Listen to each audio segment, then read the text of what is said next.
You got 24 hours in a day. That's it. Not a second more, not a second less. The question is not whether you have enough time. It's whether you're using the time you already have. And the truth, most of us are leaking our hours away without even realizing it. You don't need more time. You need more discipline with the time that's already in your hands. Think about it. Every single day you wake up, you've been handed a brand new block of 24 hours. It's like getting 440 minutes dropped in your account. And you're either spending it on things that move your life forward, or you're wasting it on distractions that don't matter. If your life isn't where you want it to be, it's because of how you're spending those hours, not because you don't have enough of them. Most people wait until they're exhausted at the end of the day to realize, whoa, I didn't get anything important done. That's not because you're lazy. It's because you're not intentional. You've given your best energy to scrolling, to worrying, to people who drain you, to tasks that don't matter. And by the time you get to the things that could change your future, you've got nothing left. That's how entire years disappear while your goals stay exactly the same. So let's get real. You want to manage your 24 hours? Start by owning your mornings. Your morning is the most powerful part of your day because it sets the tone for everything else. If you roll over, grab your phone, and immediately start reacting to texts, emails, or social media, you've already handed your 24 hours to someone else. But when you wake up and take control, exercise, journal, plan your day, read something that fuels your mind, you've just set yourself up to win. And here's the kicker, you don't need 10 hours of productivity, you need a few hours of focus. You've got to protect your focus like your life depends on it, because it does. If you gave just 2 or 3 hours every single day to the things that truly matter, your health, your goals, your relationships, you'd be unrecognizable in 6 months. That's the compound effect of using your 24 hours with intention. Time management is not about doing more. It's about doing what matters most. Cut out the crap that doesn't serve you. Say no to things that steal your hours. Be ruthless about it. You're not being mean, you're being protective of your life, because every yes you give to distractions is a no to your future self. You've got to stop saying, I don't have time. You do. You have the same 24 hours as every billionaire, every athlete, every author, every parent raising a family. The difference isn't the clock, it's the choices. It's whether you're willing to stop wasting time on things that make you feel busy but don't move the needle. If you really want to see a shift, start breaking your day into blocks, morning, afternoon, evening. Assign a mission to each block, and then, this is the most important part, follow through. Stop waiting to feel like it. Stop waiting for motivation. You're never going to feel like it. You manage your 24 hours by doing it anyway, by taking action even when you'd rather procrastinate. That's how discipline is built. The truth is, your 24 hours are a mirror. They reflect your values, your priorities, your dreams, and your excuses. If you want a different life, you've got to spend your hours differently. You've got to act like the person you want to become and use your time like your future depends on it, because it does. Every single day you wake up, you are handed 24 hours. That's it. Not more, not less. And those 24 hours are the most valuable currency you will ever have in your life. Think about it this way. Money can be earned, lost, and earned again. Opportunities come and go, and sometimes they circle back, but your hours, once they're gone forever. You don't get a refund on wasted time, and you don't get rollover minutes into tomorrow. Your 24 hours reset every single morning, and the way you choose to spend them is a direct reflection of your priorities, your habits. If I asked you to look at the past week of your life, could you honestly say you've invested your 24 hours in things that matter? Most people can't. Most people are sleepwalking through their day, running on autopilot, telling themselves the same lie, I don't have enough time. But here's the truth, you do have time. You have the same 24 hours as every CEO, every athlete, every artist, every entrepreneur you look up to. The difference isn't time, it's what you're doing with it. The most successful people in the world don't magically get more hours than you. They just treat their hours like gold, while you treat yours like loose change. Let me challenge you for a second. If I told you that tomorrow I would deposit 440 into your bank account every morning, and you had to spend every single dollar by the end of the day or it would disappear, would you waste it? No way. You'd plan, you'd prioritize, you'd invest. But when it comes to time 40 minutes every day, you don't treat it with the same respect. You let hours slip by scrolling, worrying, overthinking, gossiping, or doing things that don't even matter to you, and then you go to bed frustrated, saying, I wish I had more time. It's not about more time, it's about better choices with the time you already have. And here's the kicker. How you spend your 24 hours is shaping your life right now. If you spend your hours on distractions, your life will be full of distractions. If you spend your hours on growth, your life will be full of progress. Your time is your life. Every hour is a brick, and you're building your future one brick at a time. If you want to know what your life will look like in a year, take a look at how you're spending your hours today. This is where it gets uncomfortable, because you have to be brutally honest with yourself. Are you spending more time watching other people live their lives than living your own? Are you giving more hours to things that drain you than to things that fuel you?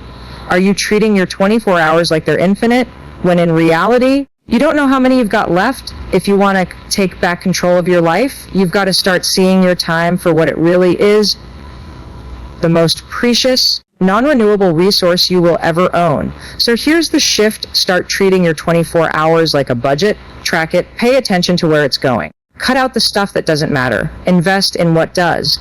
Because just like money, if you're careless with your time, you'll always feel broke. But if you're intentional with your time, you'll start to feel rich in ways that go far beyond money. You'll feel rich in growth, in purpose, in progress, in self-respect. That's the kind of wealth no one can take from you.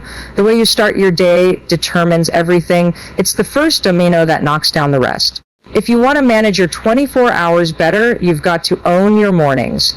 Because here's the truth, your mornings are the only part of the day you truly control. Once the phone starts ringing, the emails start coming, the kids wake up, your boss starts demanding, or the world begins pulling you in 100 directions, you're no longer in control.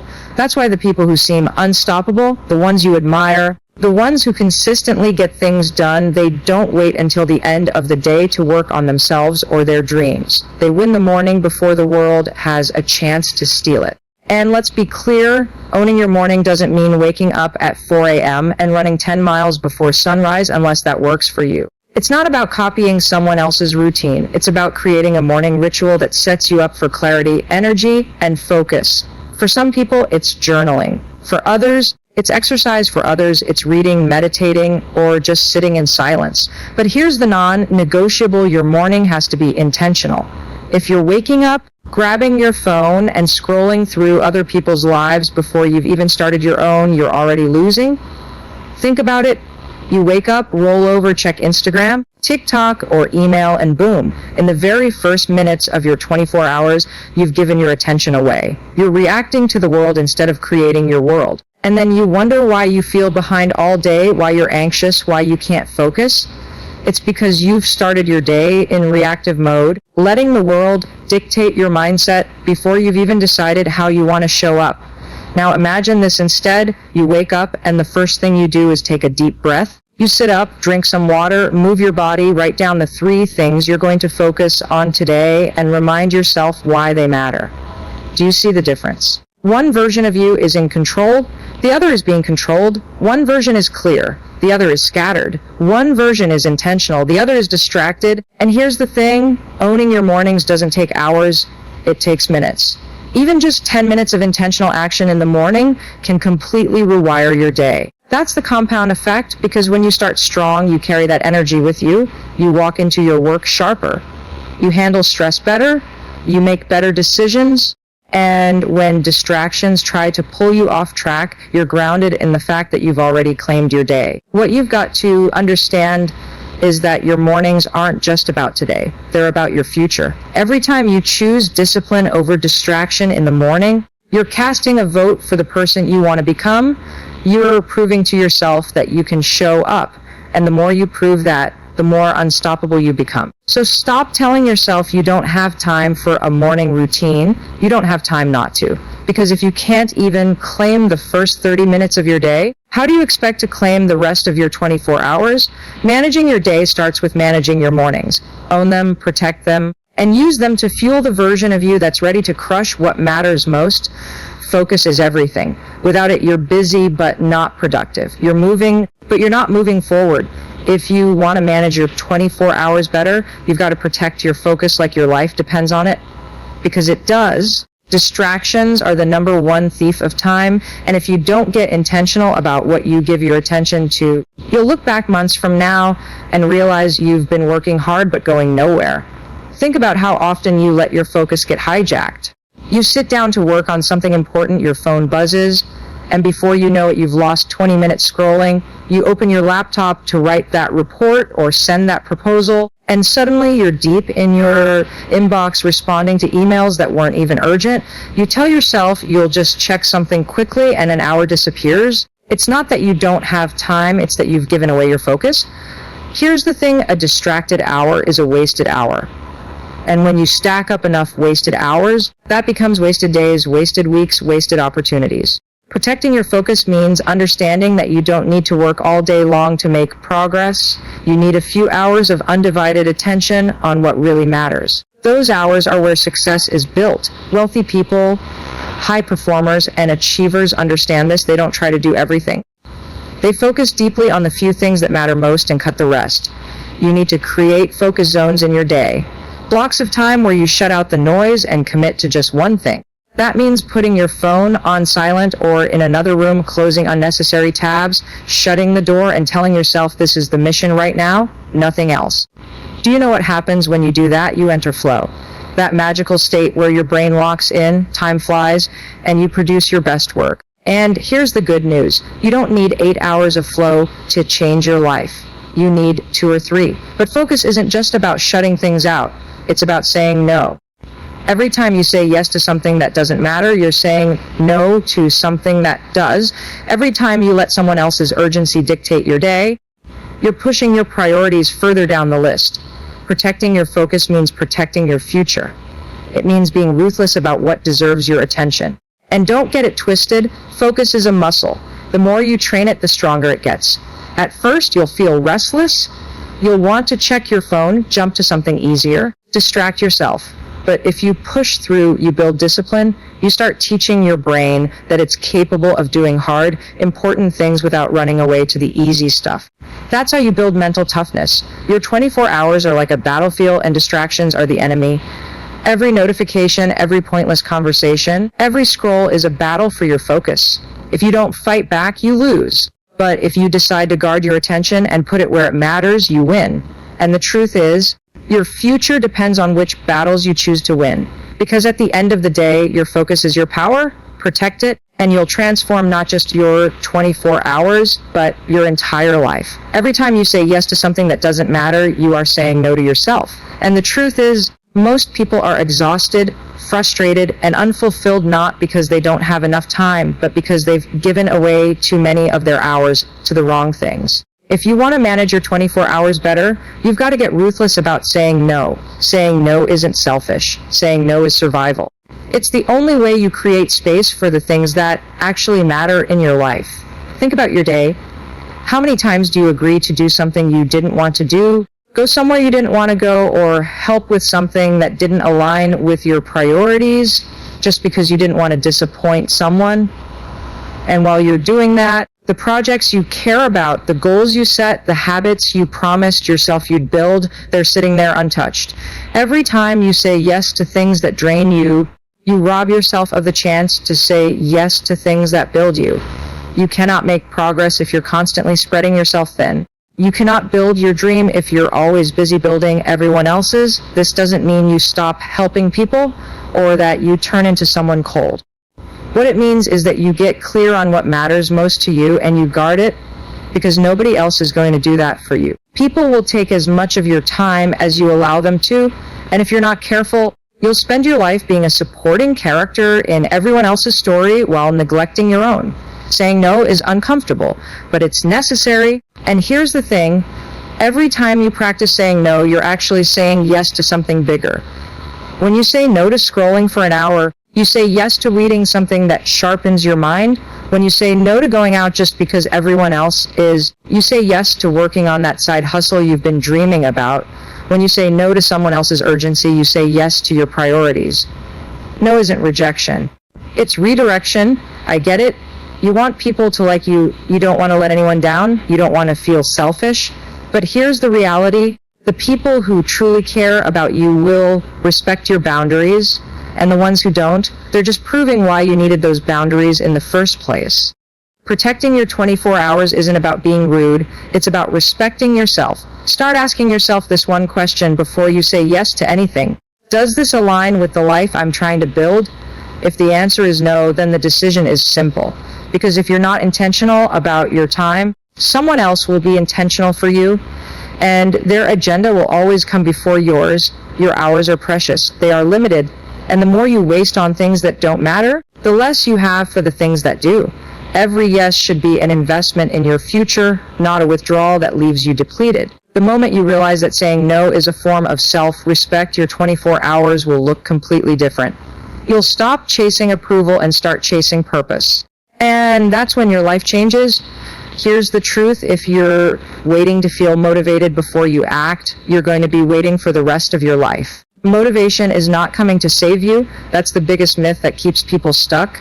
You think, once I feel ready, once I feel inspired, once I feel like it, then I'll start.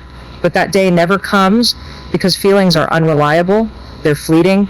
They're tied to your mood, your energy, your circumstances. If you want to manage your 24 hours and actually change your life, you've got to stop waiting to feel like it and start acting anyway. The most successful people in the world aren't the ones who wake up every day excited and motivated.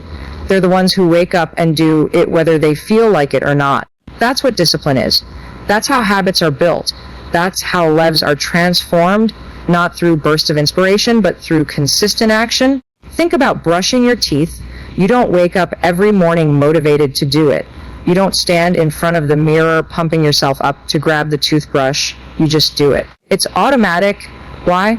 Because you decided a long time ago it's non-negotiable. That's the same mindset you need with your time. You don't need to feel like working on your goals. You don't need to feel like exercising. You don't need to feel like making that tough call. You just need to do it. The action comes first and the feeling follows. Here's the kicker. Waiting for motivation is one of the biggest ways you waste your 24 hours. You tell yourself, I'll start when I have more energy, or I'll get to it when I'm in the mood. Hours pass, days pass, weeks pass, and suddenly you're 6 months down the road, still in the same place. Why? Because you waited for a feeling that never came.